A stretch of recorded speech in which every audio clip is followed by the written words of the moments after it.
right, we are back with another HEF podcast. That's the podcast of the Home Education Foundation. The Home Education Foundation is the organization that was started by the beloved Brenda Dickinson and her husband Craig Dickinson in the early 90s, just after they had secured a bill that made home education legal in the state of Florida, so that parents had a right to educate their own children as they see fit, directly in statute without interference from organizations, government organizations, or entities. And it's been a critical law that we've leaned on for the last 40 years. And Brenda has been continuing to be the voice of parents in the Capitol, in Tallahassee, fighting for the expansion of those rights as taxpayers to also have access to all of the things that their taxes fund as a part of the public education initiatives in the free state of Florida. And she's been fighting mostly for parents' rights to be established and recognized among education in every way that she can see fit. And we just had FLVS representative on the last two podcasts. That would be HEF podcast 100 and 101. And, you know, we dove into some of the history and the role that Brenda played in those. That coming forward as an option to continue to serve. And there's just so many things. And we're so thankful to have had her, and we continue that work. And the work is made possible by our top sponsors, Arete, FPEA, the Florida Parent Educators Association, Fisher Precious Metals, and TBHC Group. And we're very happy to announce that also parents in the free state of Florida have come together with an epic donation match campaign that we started in August. And parents have showed up with immense support. And I'm trying to find, I'm stalling, trying to find the actual graphic for that so that I can show you all the what is it, the new badge, the new supporter badge. So we'll roll that now. Here's the new supporter badge, and it is Parents for the Free State of Florida and the Home Education Foundation 2025. This is one of our new top sponsors because of the turnout and the support that we've gotten from the home education community all across Florida. It was a $6,000 match campaign. So a home education family challenged us to raise $6,000. And if we would do that, they would match it with a gift of $6,000 of their own. And not only did we hit it, but we blew past it with, I think, $7,600 was the final total. And the beautiful thing is we still have support because of that starting to roll in. So for the month of September, we are keeping any of the new donations that come in for the month of September will be included in the gift that we send out as a thank you. We'll be sending out challenge coins to everyone who helped participate in this event. And hopefully next year it'll be even better. I was talking with Brenda about the idea of maybe even offering up a design contest for students throughout the summer to design the next challenge coin and turn this into an annual thing, because we do need the support ongoing. I just had a parent who recently canceled their support and said, "Hey, thanks, great work, but our kids are no longer homeschooling and we don't need you." And I thought, oh, okay. that is the way that it goes. But for the parents that do continue to support us, you know, it's critical to know that there's ongoing support because there's ongoing issues. And today we have with us Bill Maddox from the James Madison Institute. We're going to talk about some of those issues. Bill, I'm going to need you today. This kind of got my blood boiling, and I'm going to need you to be like, calm down, Jason. Or, you know those moments where you're like, let me at him, hold me back. I need you holding me back, bro. Welcome to the HEF podcast. Yeah. Well, I'm grateful for your presence.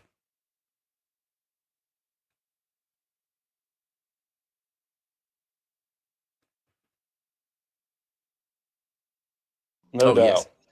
Yes. I forgot to turn your mic on, so now all mics are on. I'm gonna get it in the comments, but there we go. Yeah, no, I'll need you to thank you. Yeah, there the comments come. Can't hear. There we go. I'll need you to hold me back, call me off the ledge. But I'm thankful that you're with us. I'm really thankful that you're with us today, and I'm I'm looking delighted forward to be here. to kind of diving in. So I'll give some of the backstory here. We had a parent reach out to us from. Well, Wait, wait, wait, wait, wait. Okay. Let Bill tell a little bit about the James Madison Institute. Oh, yeah, for sure. Well, thank you, Brenda. So the James Madison Institute is a public policy think tank based here in Tallahassee. We represent or cover the entire state of Florida. We're a state-based think tank.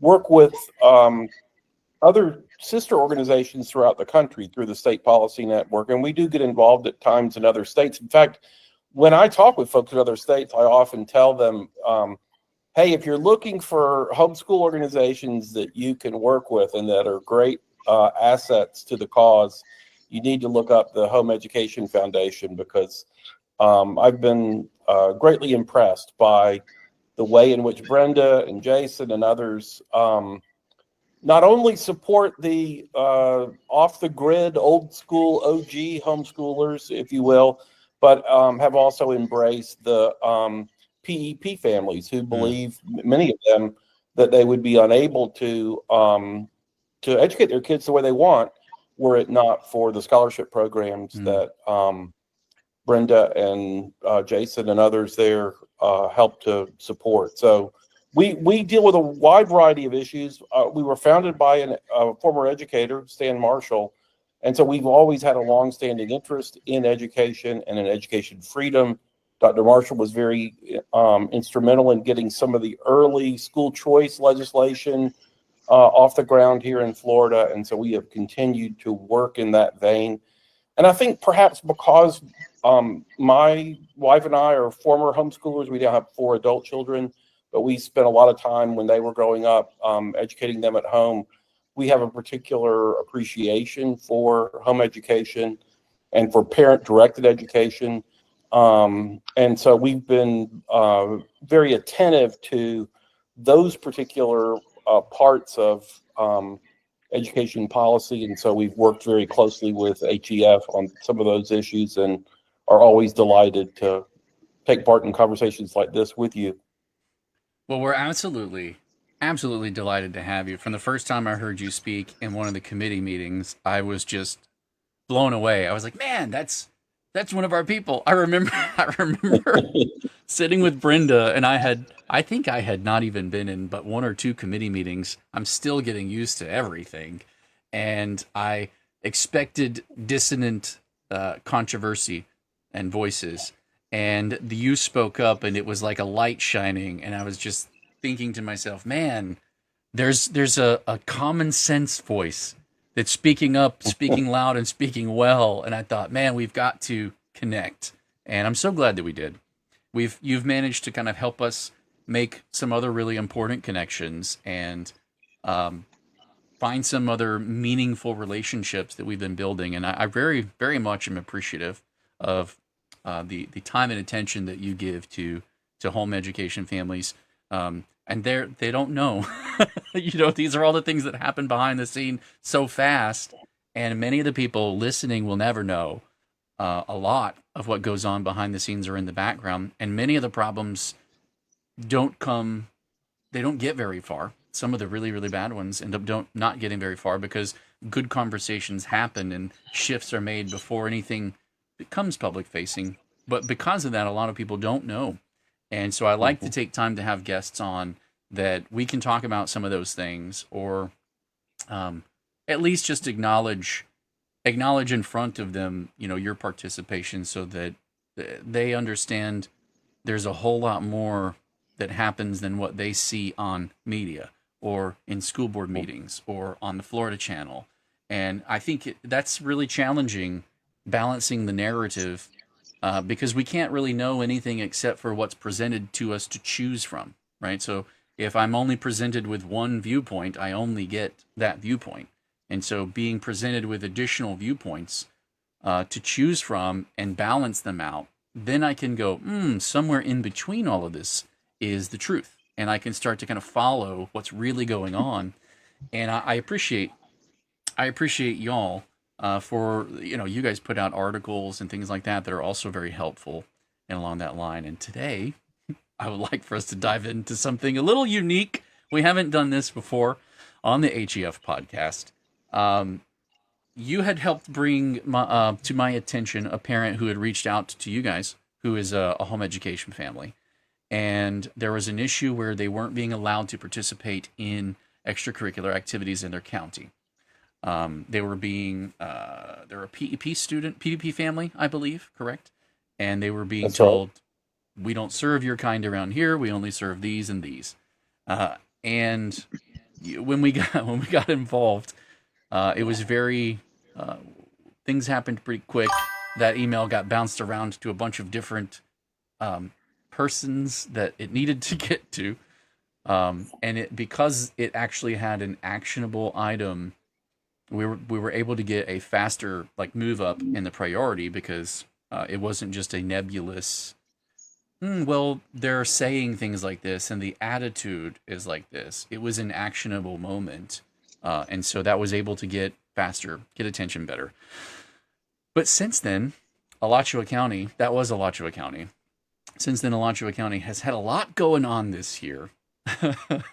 And there has been, I think, a parent who spoke up in one of the board meetings that was then silenced, which they then kind of recanted and said, oh, we shouldn't have silenced them, didn't mean to silence them, and there were repercussions for that. But now there's a new one, September 2nd, school board meeting. I got an email again from the same parent. This person is pretty watchful in the community, which is great because, we need parents. Listen, guys, we need parents who are watching your school board meetings and you see something that doesn't pass the sniff test and send us the links, and say, hey, check this out. Look at this. Is this what I think it is? We'll dive in. We'll dive into it. Use our Discord. You can email us, sure, but if you can use our Discord as well to jump in there and drop the links in your county. There's actual channel by county, so you can go right in there and drop the link right into your county and say, hey, this is what's happening in our county. Does this right? We'll jump right in and help take that where it needs to go and pull it apart. So we're going to pull that apart some today.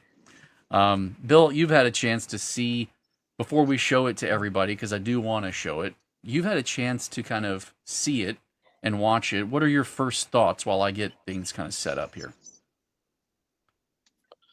So there's always a question that I have when I come to these sort of situations, which is kind of what my expectations should be.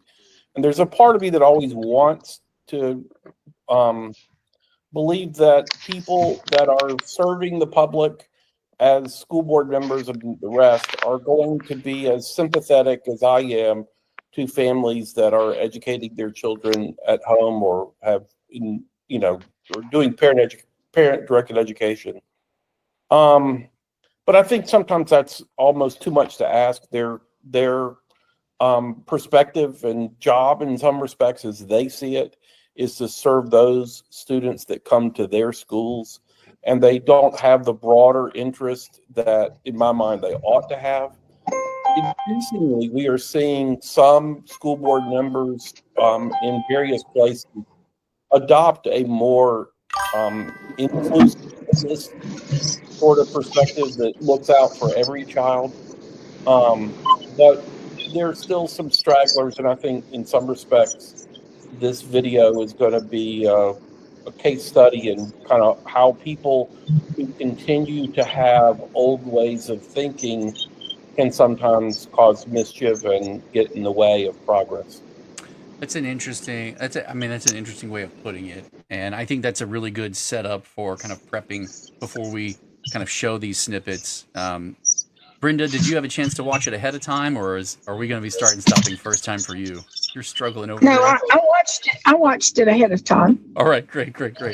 I'm going to just play these kind of piece by piece, and if either of you has something, you'll hear the audio come through. But if there's something that you want me to stomp on, just be like, okay, stop for a second, and we'll just roll. So here we go. Oops. That is. Where is the actual.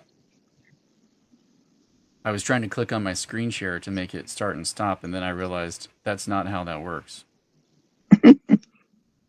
So here we go. Well, let me just say that this is not the first time we've encountered difficulties with Alachua County.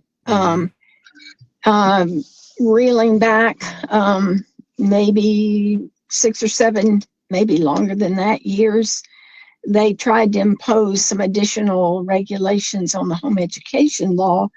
And we actually I actually went to the school board meeting. We had over 100 parents show up, which attracted some attention from the members.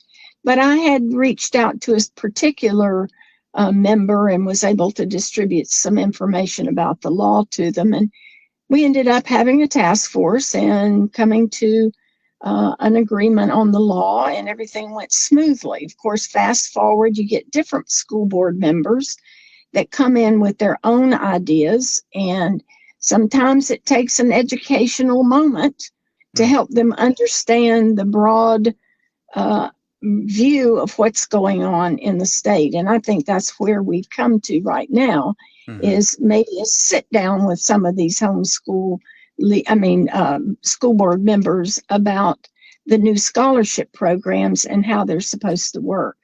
And if I can just add another thought, we're going to hear some pretty, in my opinion, negative thoughts about the scholarship programs.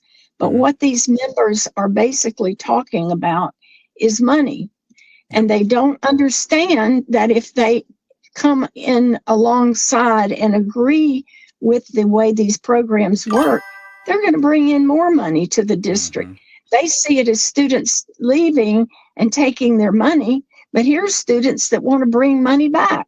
So they're not quite understanding how this whole process works. Yeah, there's definitely there's a mindset, like a perspective that they have going in that's hard lined.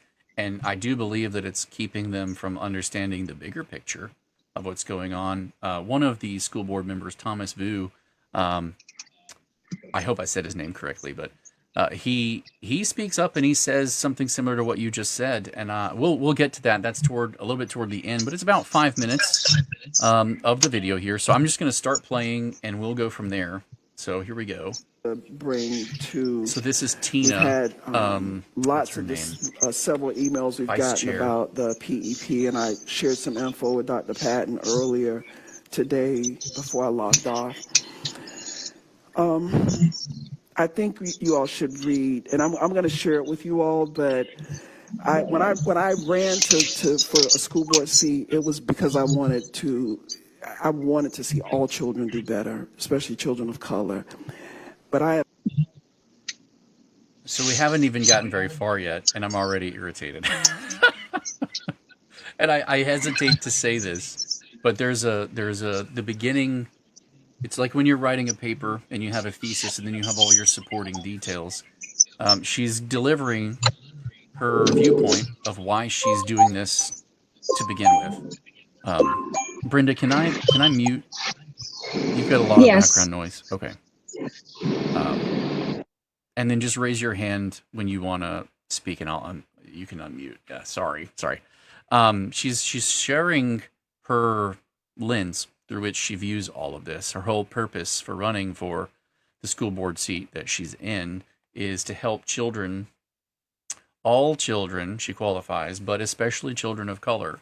And I let her, reasons be whatever they want to be, but it sets up a framework for understanding how she views the entire public education system and the primary benefit or the primary purpose of it. And when you go back to the Constitution, the primary purpose of the public education initiatives is to serve all of the students, all of them. And I think that's very important because there starts to be these little cubby holes that we carve out and put things in sections and guard certain sections of that intently. But let's keep going. am a fierce public school advocate. Fierce And public I school am advocate. also of the mindset that a lot of what is happening currently and has over the past 20 years has been just a chipping away of the structure of public education towards privatizing it.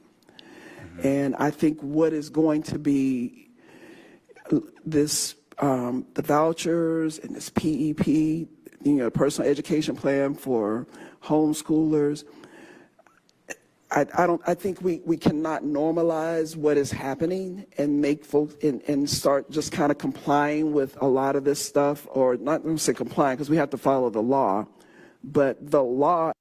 So I want to pause there because she's already said quite a bit. It's the voucher systems chipping away at education and privatizing it. And she's a fierce public school advocate. That's fine. I went to public school as a kid, all the way up until 8th grade, and we started homeschooling after the 8th grade. I wasn't doing so well in public school at that point and ended up doing a lot better once we started homeschooling. But the perspective here, she says that we cannot normalize this. She's a fierce public school advocate. She wants to help the children, and we can't normalize the privatizing of this with the vouchers. And Bill, what's your take on that? We'll go to you. So I'm sad to say, for her sake, that it's already been normalized. Indeed, this is the new normal. There was a recent report that came out, I believe in either May or June of this year, that looked at how students in the state of Florida are educated.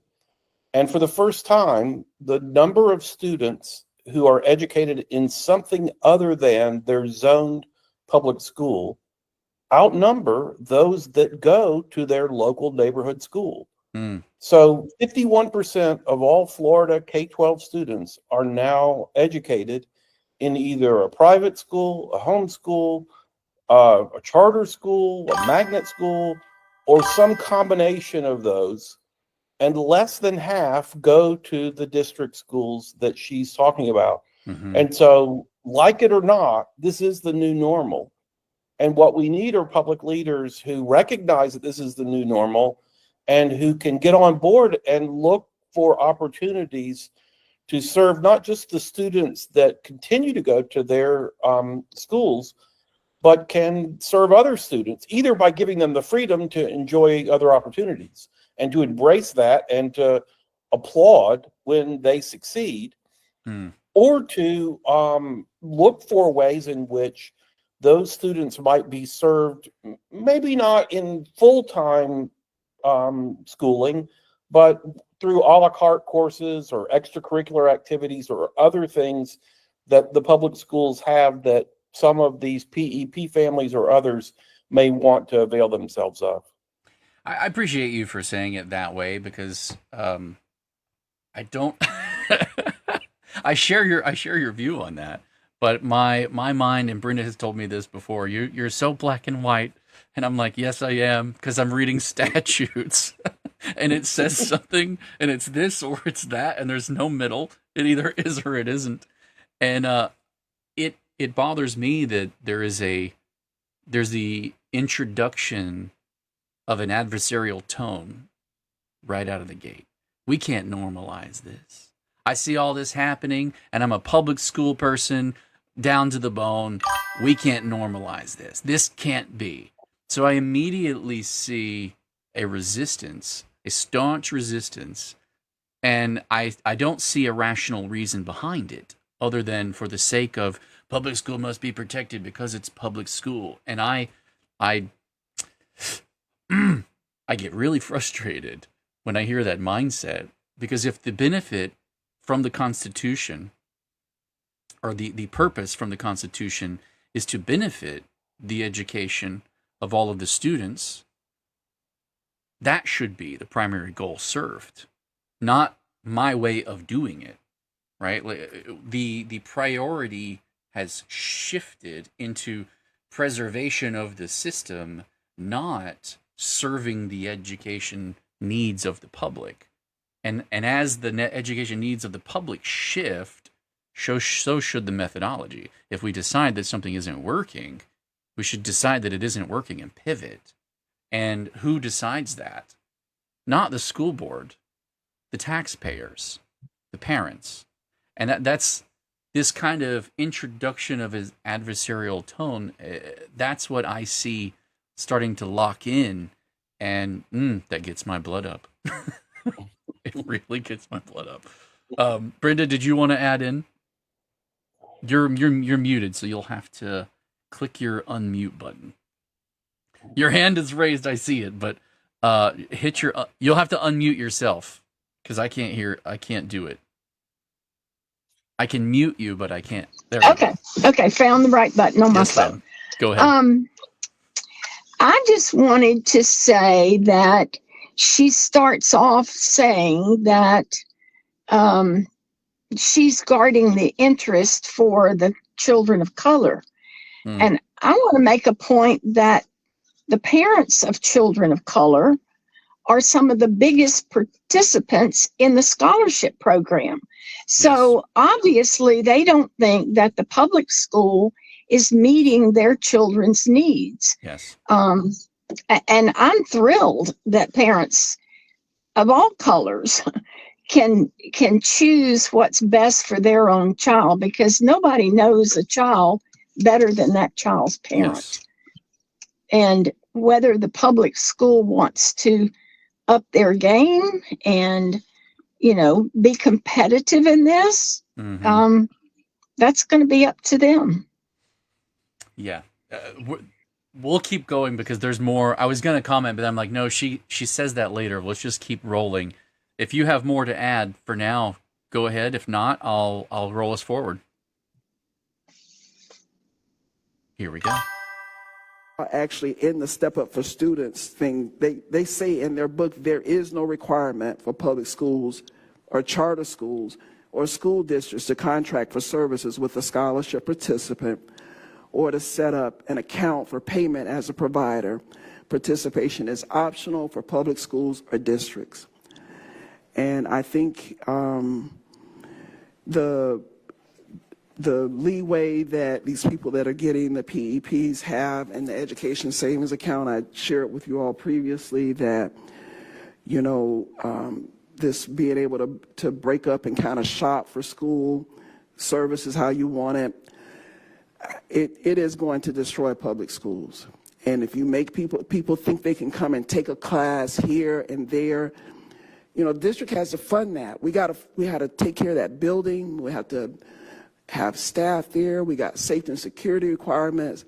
And then we got somebody who want to drop in and take one class and pay for one class. That doesn't sit well with me. And I find this interesting too, because she does two things here. First, she quotes the student handbook from Step Up for Students, saying that where the Step Up for Students handbook says that the districts are not required to make a contract, but then she conflates that for PEP students, but she conflates that with the idea that they don't have to serve them, that it's optional to be able to serve them.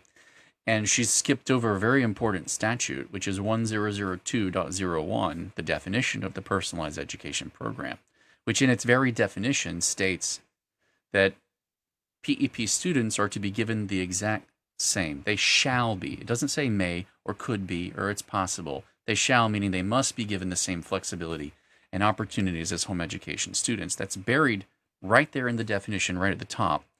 And she's skipped over that because later, this lady on the far left, I can't see her nameplate and I couldn't find her on the website, but she speaks up and says, well, don't we serve home education students? They get a class here or there. They take one class. They take 3 classes. And we don't have a problem with that because it's easy. We just draw down the funds from the budget and there they go. They get funded. It's just more difficult for PEP. And the admission of that is the Achilles heel in all of this, because if they're serving home education students, then by law they actually shall, meaning they must, serve the PEP students with the same flexibilities and opportunities. That is compelling. It's not optional. And she's conflating in there the line in the handbook for PEP students that says that the districts are not required to make the contracts. Well, they're not required by law to make the contracts, but they are required by law to serve PEP students with the same flexibility and opportunity as home education students, and they're already doing that with no problem. So that in and of itself is one of the big rubs. But then later she starts to talk. After that, she speaks about the a la carte style of picking a class here or there, and it just doesn't sit well with her. I don't know. I get my irritation of that doesn't sit well with me, that statement, because I'm like, okay, well, they're exercising their right as the parent to choose what's in the best interest of their child, and they're using their scholarship to do that. Are you saying you don't want their money? Because all the media stories that I keep hearing are you saying that you need their funding and you want the funding. And then here you are saying it doesn't sit well with you that they would come and spend funding at your school to take one of those classes. And it's doublespeak. And I think that it's a complete disconnect, internal dissonance that isn't resolved. But this is what's driving. They're going to vote. They're going to write some policies down, and then they're going to vote on this, and they're going to present some options and changes. And Bill, what do you chime in? So what I hear her saying is that she's waxing nostalgic for the good old days when there was a public school monopoly. I mean, what she imagines is the good old days. But there was a public school monopoly, and the public school establishment could write the rules and determine what was and was not permissible, and everybody else had to just kind of live with it. And what's interesting to me about this is that when you look at what colleges and universities around the state do, including state colleges and state universities, they have full-time students that they offer a price to, and they also offer a la carte classes to part-time students that don't come and take the full amount, or may not be degree seeking, but simply want to take a course here or a course there. They have a means for doing that. They charge a fee for it. They collect revenue from it. And I guarantee you, most college and university administrators would say, boy, we really like getting that money. I'm not sure I understand why the K-12 folks haven't bought into that way of thinking. But this is the way in which businesses have to think all the time. I mean, I'm sure if McDonald's had their druthers, it would have been nice and easy and simpler and more efficient to go back to the days where they basically said, here's our burger, you take it. And by the way, you're going to have to buy the whole meal. You're going to have to buy a combo meal. We don't. But of course,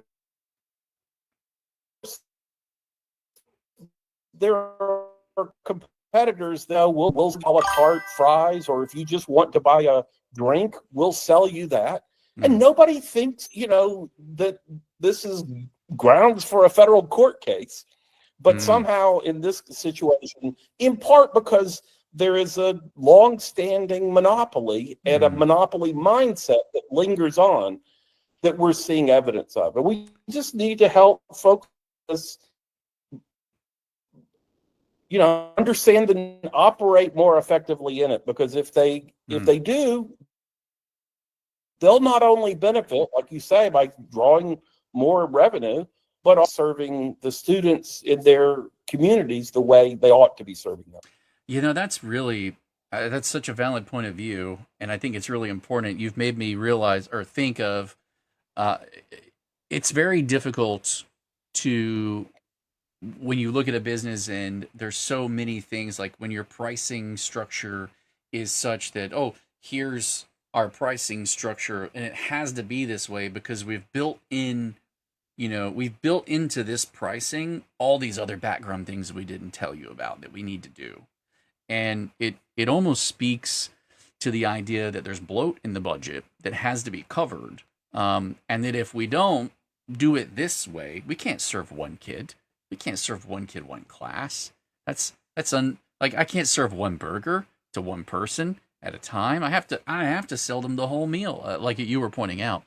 I think the scalability or the lack of scalability is the issue, and this is almost growing pains response to the idea of adopting the model, like you were pointing out, of the college model, where you're more scalable, and you can be able to do it this way nimbly and meet these people's needs and have 2 extra people in that class, and benefit from the money. And I do appreciate Thomas Vu's point of view, because this isn't all doom and gloom. He comes in with a shining bright line of common sense that he draws, and it's refreshing. I think I might be losing Brenda. She seems to be coming in and out from network issues, but do you want to chime in, Brenda? All right. We'll move forward. No, y'all are doing great. I'll just listen. Okay. All right. We'll keep rolling. I don't want to normalize that. She doesn't want to normalize it. And the folks who get that ESA, there's just a lot of things that just cause me angst with that, in the sense that if they don't spend, they can buy like theme park tickets, they can buy costumes, bibbidi bobbidi boots, Disney thing. I heard that on the FSBA webinar they had a few weeks ago. Bibbidi Bobbidi Boutique. I was like, what in the heck is that? And there's some costumes that you can go on the Disney website and buy. They could use money out of the ESA to do that. Like, so if you have a PEP, personal education plan, and getting that voucher, you can go buy that. And it's in TVs, stand mixers, Legos, backyard swings. It's all that's included, considered instructional materials. Let's pause here for a second, because I hear this a lot, and there are so many nuances to what she's saying that irritate me so much, because it's not like parents can go out and just buy all the swing sets that they want to buy and all of the all the tickets that they want to buy. Very strictly, only the student ticket is covered, and it has to have an educational benefit form that goes with it. There is an educational benefit that has to go and the parent has to declare it and what it will be. And there are a lot of valid programs in Disney that are exposure to multiple cultures, and parents will use them for those programs. Or we lived in Tampa for a while, and Busch Gardens actually has, if you have a ticket and you can go, they have different programs. You can go behind the scenes, and they actually have programs that talk about the physics and how the roller coasters operate and what they're like, and the animal shows that they put on have meet and greets constantly. My wife used to work at Busch Gardens, and she had people who would come and they would be there all day watching show after show after show, because their kids just loved it and they wanted to learn how to train the animals. And so they would interview them after the staff, and sometimes they would take them behind the scenes and show them stuff.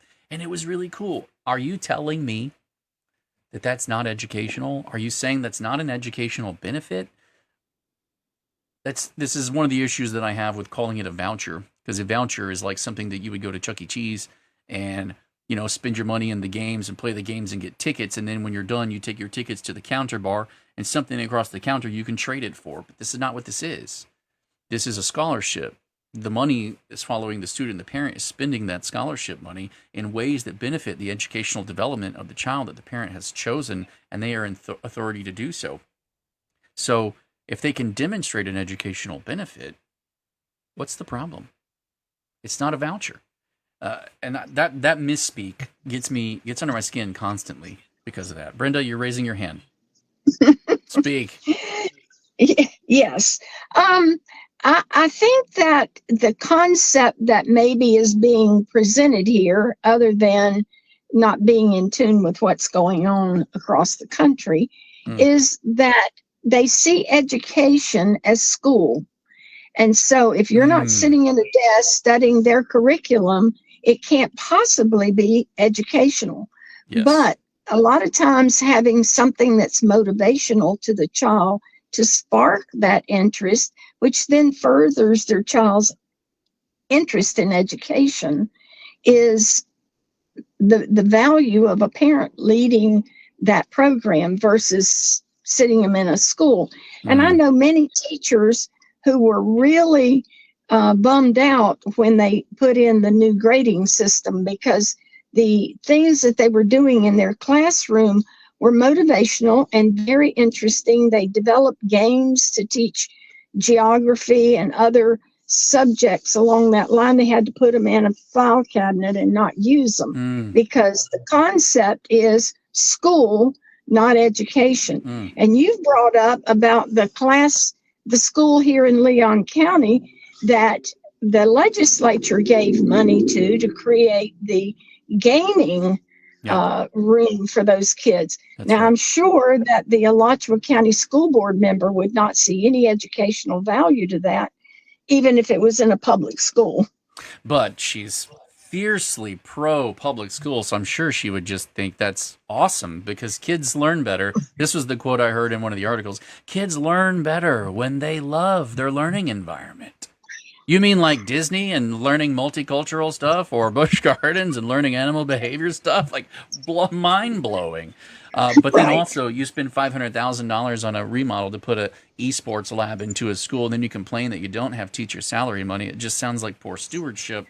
And this goes back to Bill's point, which is when you're operating on a model like the college model, you have a scalable service that you can offer, and this just kind of smacks of not being scalable. Bill, did you want to add any more? Just one thing that I think is really important for us to remember anytime and every time this sort of argument is made, and that is that homeschoolers don't have labor cost. And so a lot of the cost of public schools goes to the people that educate the children in the classroom, the teachers. And if homeschoolers don't have labor costs, you're going to need to spend their money somewhere in some way. And it makes sense to me that they would then spend their money in the ways that we see them spending it. But keep in mind that the monies that they're spending are in no greater sum than the monies that are being spent per pupil in other arenas. And so she makes it sound as though they're getting all. I just want clarity. You said the monies they are spending are in no way a greater sum than the money spent in other ways. When you say they, you mean the monies that homeschoolers or PEP families are spending. But basically, here's the way I look at it: is everybody gets $8,000 or $9,000. You can choose to spend yours at the public school.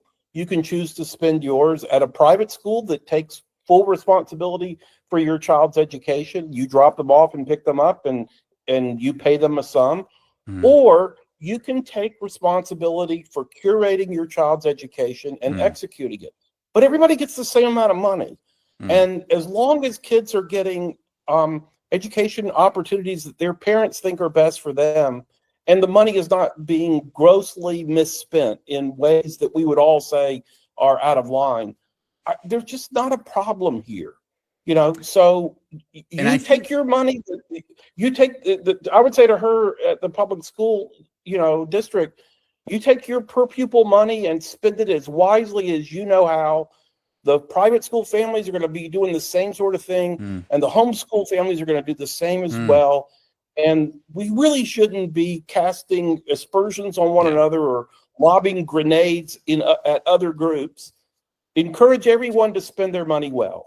And I think that I don't see homeschoolers doing crazy things and wildly spending on things that are out of line, and so there's just not a problem here. You don't see that, and I think that's the disconnect. Is that Brenda made a great point. When you see education as school and school as education, they're synonymous, and that's the only way. This system, the systematic approach, is the only way. It's so difficult. Anything new or different from that is grossly out of bounds. And I think that's what's happening right here. Is this dialogue is emerging. I've even heard Sam Sorbo recently talk about the same topic on some of her platforms, and they had us on. We spoke about it a little bit. But Brenda, this was one of the very reasons Brenda, from the very beginning, specifically chose the word education and called it home education, because she very specifically said, and I love you for this, Brenda, that it isn't school. And it doesn't have to look like school, and it shouldn't be trying to copy school and bring it home. that the parent should be free to customize the education of their child, pour into their mind what the parent sees is fit. And my hat is off to you for that stroke of brilliance back in 1985. That, 40 years later, we have people waking up to it and saying, yes, this should be school choice. And I'm like, education choice, right? let's keep that word there. Like, let's expand education choice and not even make it have to be school that you choose from. I like the idea that parents have more choices, but like, let's keep that star blasting straight where it needs to be. Put the authority back into the hands of the parents. They're the taxpayers. The children belong to them. Put them back in as decision makers. It's great that you have ran for a school board position and that you want to be a public servant and that you want to serve in this capacity, but never forget that this is a servant's position. This is a position that serves underneath the purview of the Constitution and the statutes and the other elected officials elected by the taxpayers, to put these laws in place and policies in place to govern these things. So, and then they can also come. We got this person that's emailing us and threatening us by who they know Thomas or whatever, because they want to take a class with us. But so they want to come and pay us for that. And I'm just like, if you made your choice, I'm of the thing. It provides an opportunity and it provides choice. That is the law. Right? She says so with like a concession. The district, for whatever reason, then you want to come. You reject the district for whatever reason, then you want to come. You want to take one class. That's just, so that I think that's important. You reject the district for whatever reason, and then you want to come take a class. Like you don't want to belong to us, but then you want to come take a class. It's like you're taking it personal. You're taking it personal. But if your product and service was great, and it's as great as you think it is, wouldn't they just continue to choose you? Like if you truly were the best option, this is kind of like the dissonance between what's happening with the NBA and the WNBA. And it's like, if you were pulling the numbers, if you had the views and you were pulling all the money, don't you think you would have it? If you're getting it, it's results based. And I think you're right, Bill. There's the nostalgia of the good old days when you had a monopoly and no one questioned that. Nothing. Yeah, I think that you were right about that too.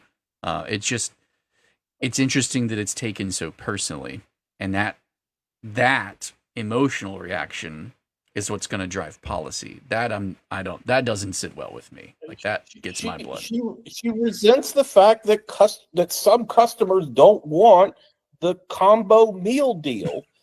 And so she says, we refuse to serve those who don't want the combo meal deal. And guess what? Other competitors are just going to come alongside her and steal more and more of her market potential. There you go. Because they will serve those folks. Private schools and charter schools are increasingly offering a la carte options to PEP families. If public schools don't want to, they're just going to lose more and more customers. And I don't think anyone's going to feel sorry for them. No. And public school teachers who realize that there's an $8,000 scholarship there and they could go and find a group of homeschooling families that want to learn and want private, and they can pull $8,000 a pop from 10 students. I mean, wow. Talk about a teacher salary hike. There's a place where if they refuse to serve, it's not like there are no other options. There are plenty of other places. There are plenty of other options and ways to spend the money. And if they don't want it, no one's going to cram it down their throat, I guess. But like, why not? How y'all feel about it? But that's giving me heartburn. And I think that I really want to get to Thomas Wu because before we just enter into that, and that's we're running something short on time. Superintendent should bring to the board, and we vote on that. If that's something that's a path that we want to go down, I don't think that's something that we're just. Heartburn. Superintendent Patton, I am 100% for you operationalizing and taking care of operation. But for something like this, I think that is something that the board would definitely have a vote on, because that is, I think we should have some say-so on that, because that's not something that we have to just go down on. Where are you at, Mr. Wu? Speak up. Yeah, I know you're here somewhere. I wasn't quite done, but you can ask me a question. Go ahead. Well, let me say something while she's blabbering on. So you mentioned, isn't it a state mandate that she goes back to clarify whether it's a state mandate, and the chair doubles down that it's not. She's actually incorrect about that. It's not a requirement. I'm going to let it keep playing. What were you going to say? While I find Mr. V. I was just going to say, when they do have that school board meeting, I hope that all the PEP parents and home education parents show up in force to let them know that they're tax-paying citizens and that they do have a right to the public school, which is supposed to be free to anybody and any child in the state. So let them know that they're the voting public out there. Mm-hmm. So he pops up here, starting here, to clarify the extracurricular and after school obligation. After school, we're required. I thought it was- After school, but After school programs are actually all required by law, but during school, Right. it's not up to school. each I'm talking about during school. Oh, okay. So even during school, and this is something that the lady brings up later over here, even during school, the courses and classes, if you offer them to home education students and you draw down the funds from the budget to them, you must offer the same flexibility and opportunities to PEP students by law. So this is something that they're actually not up to speed on. So I was talking about the after school one. Oh, no, I'm not. They're Yeah. allowed to do that. Oh, yeah, they can do that. And they can play sports. They can do all that. I don't know how much of it's Sports, happening. unless their At least she's school, up to if it's speed a on high that. school, Sport. has FSA. This is great. Like if they have a football team, you can't play on our football team. Right. But and I just do want to offer Here a he different goes. opinion on this because I am someone who's in support of offering PEP students classes here because we also get to decide what we charge for them. It's not like the state's mandating that. There you go. And to me, I'm not going to say no to money. And what really, for real, and Smart what man. really enlightened me with this was meeting with actually a lot of parents who had alternate choice, most homeschool parents last summer, and a lot of them were saying stuff like they feel like the relationship between homeschool families and the school district is adversarial, I wonder why. antagonistic, and they feel a lot of confidence being able to homeschool and teach their students up to maybe middle school, but once it gets to the high school level, they're left with very few options, and they would like to be able to send their students to our public schools part-time for certain things they literally don't feel confident teaching. Like I'm not teaching my kid like AP Bio. Like no, I don't know anything. I have Smart to man. stay one chapter ahead of the kid. I don't think that's very effective. He's on I'm it. sure Miss Playback knows you can't teach science that way. But to me, it's just we can't change the landscape, right? And so to me, it's either the analogy is we can either just sit there and try to stop the tide of water, or we can flow with it. And to me, it's like okay, why not? Just be more open to this, be more open to different ways of getting funding from these families. They get a set amount of money from the state. Are they willing to pay $2,000 for, an AP course or something like that?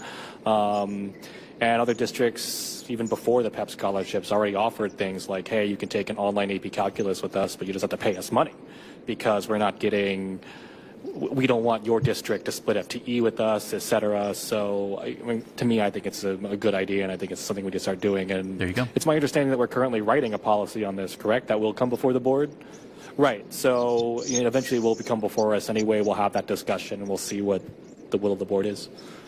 So I appreciate him speaking up and saying that, and that's a total mouthful. That's why I didn't want to interrupt him. But he's absolutely on the money with it, and adopting this mindset will actually lead to being more nimble, moving forward, finding the points of scalability, looking at the bloat in the budget. Look where we have this money coming in, but we've borrowed from this money to make this other program available, etc., and how we've got it stacked and how to unstack it. Bill, you always talk about the unbundling of services. Go ahead. I'm going to have to leave. Okay, Y'all are doing a thank you. great job. Thank you, Brenda. Bye. Yes.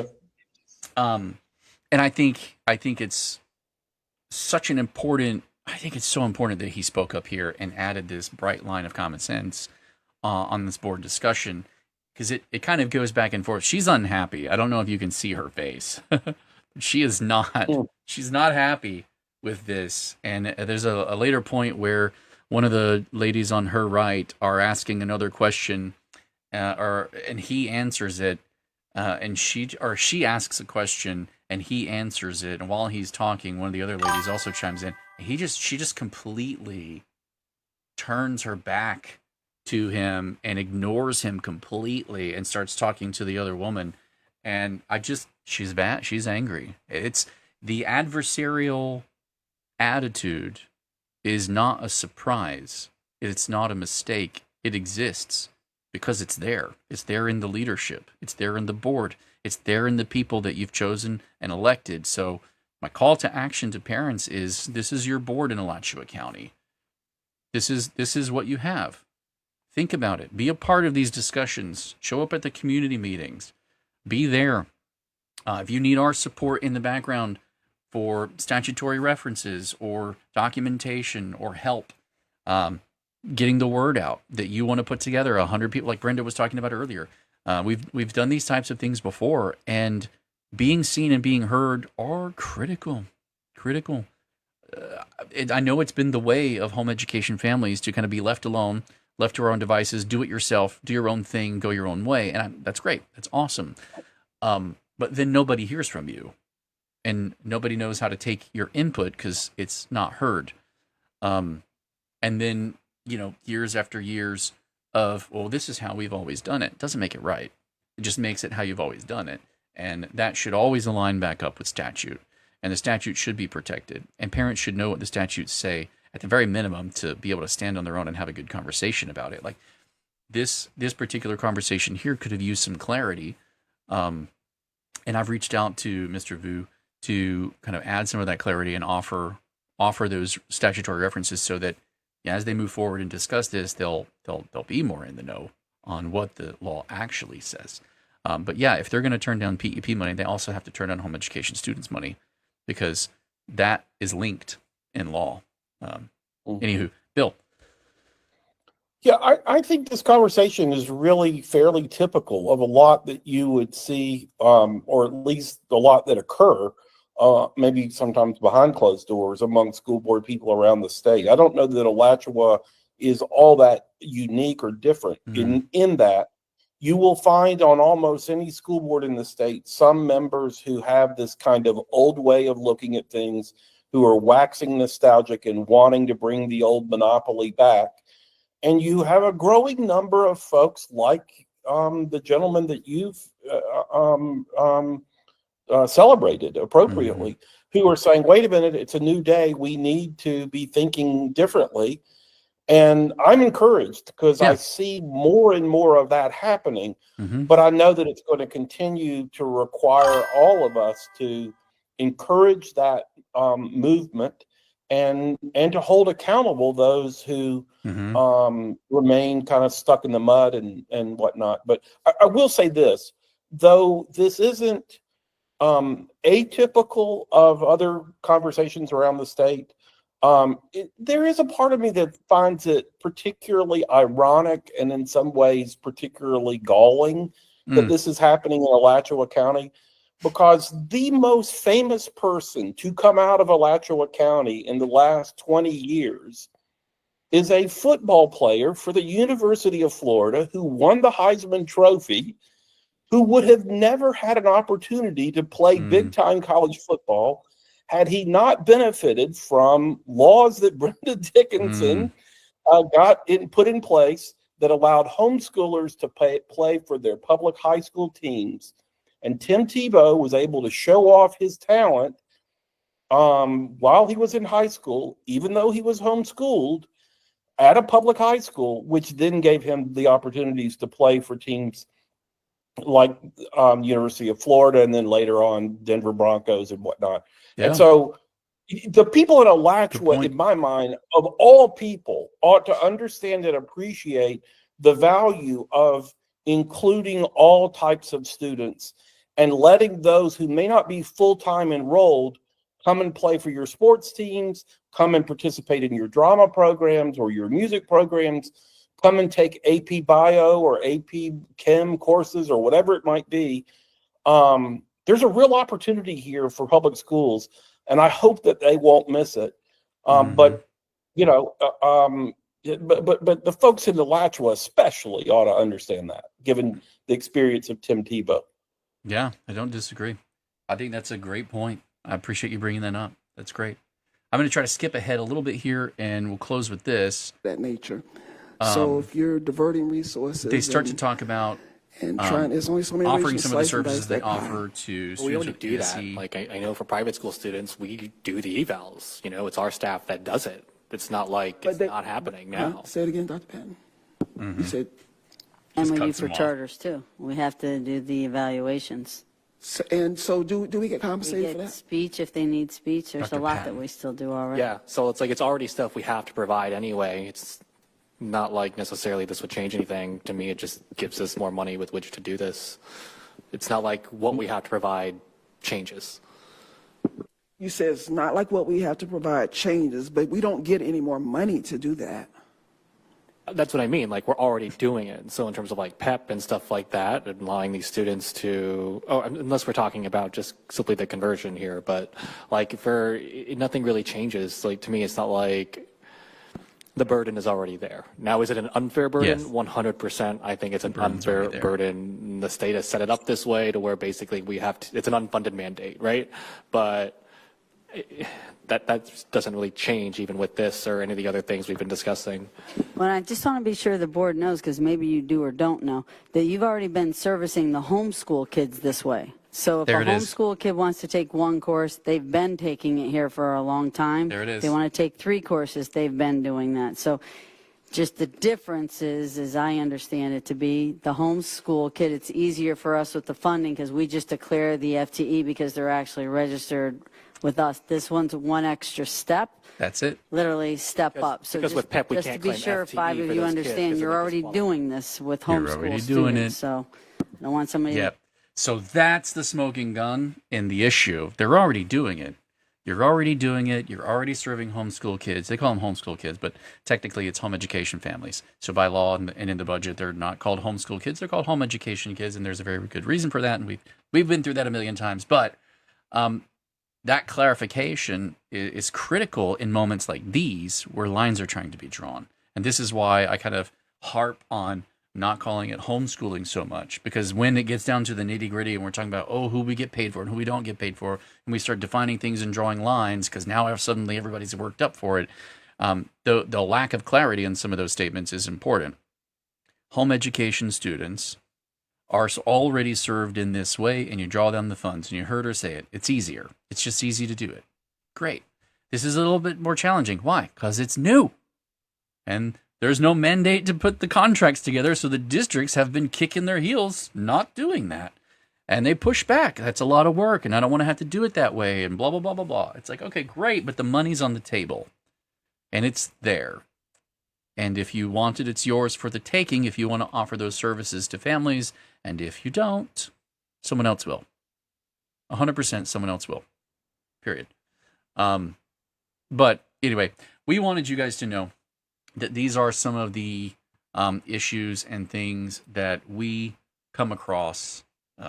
Parents will send them to us. In particular, I want to say, join our Discord. Absolutely. Please take a moment, go to flhef.org and join our Discord. The Discord community is there for you. There's so much information. There's so many wonderful ways for you to join a conversation. There are channels by county. There are channels by scholarship and issue. There is so much. Oh, my goodness. Mr. Campbell, thank you. Thank you for jumping in and being here with us today. We really appreciate your involvement. We're really glad you're one of these active members of our home education community here. And get in the Discord, share information. If you have links, hop in your county. If you start seeing things like this that you don't like or that rub you the wrong way, or you're just not sure and you want clarification on this, our Discord is a private server for home education families in Florida. It is a place where you can go and get accurate information. It is not a Facebook group with, and some of these Facebook groups are helpful. I get that. But this is a place not where we're sharing opinions, but we're honing in on facts. There are policies in there for, like, you agree to the terms of engagement when you join the Discord server. And we ask that you cite sources and be clear, because that's what we're trying to do here. We're trying to foster a sense of community, have home education families help each other out, and then also find ways for them to get accurate information so that they know. I mean, look, I do Google stuff all the time. I work as a marketer, and AI sometimes just spits out the wrong answers. I got to be real with you. And we're moving that way with all of our search things. So the more that you type into Google and you get an answer, it may or may not be right. And there may be 162 websites that it's pulling information from, and you can go check them all. Or you could join our Discord community, and that's something that we're doing all the time anyway. checking them all, citing the references, finding those statutes, and that's our promise. That's our promise, is that we're constantly looking, constantly researching, constantly finding out what's going on the national scale and trying to condense that down. We have alert channels in there where we'll tell you what we're working on from a legislative perspective. But also there's just support. There's just families who have been there and done that, or are in a struggle too. We recently found an issue where some of the school districts were incorrectly reporting students as enrolled in public school who have always been home education students, and they're under threat of losing their funding because the schools reported them incorrectly because they wanted to show up in an extracurricular activity. And so the school incorrectly enrolls them, then they get reported the wrong way, then they're in jeopardy of losing their funding. And we're working on solutions like this with the DOE and with Step Up for Students, and we use our Discord to bring these kinds of issues together and find all the patterns in them. So you can be a part of things like this, and it doesn't have to overly tax you. If you're seeing a lot of notifications, there are ways in there that you can mute them for a week or a month or a year or whatever, or you can only follow certain channels, and it's a beautiful thing. So thank you all. Thank you so much, Bill, for being with us today. My pleasure. Yeah, my pleasure. It's always a blessing to have you, and I appreciate you guys donate the pocket constitutions and the those cool James Madison pins. Everybody wants to wear those, so we're so appreciative of you, and all the support that you guys appreciate the partnership. Yeah, absolutely. And Brad says, and thank you, HEF, Jason and Bill, for everything that you do and are doing to protect rights of homeschoolers. Thank you, Brad. We appreciate your vigilance and watchfulness. So yes. It's very important. We need more parents doing that watchful thing and kind of helping, pull some of these issues to the top so that we can, be as effective as possible. So we rely on that parent support. So without further ado, I'm going to go back and say thank you again to our top sponsors. Bill, again, I feel like I can't say it enough. I'm so thankful for the connection that we've sparked and the way that we've, found ways to partner on things. I'm just super appreciative of that connection, and I'm glad that you were on the first ever HEF Reacts video today. So it's been great. I'm honored.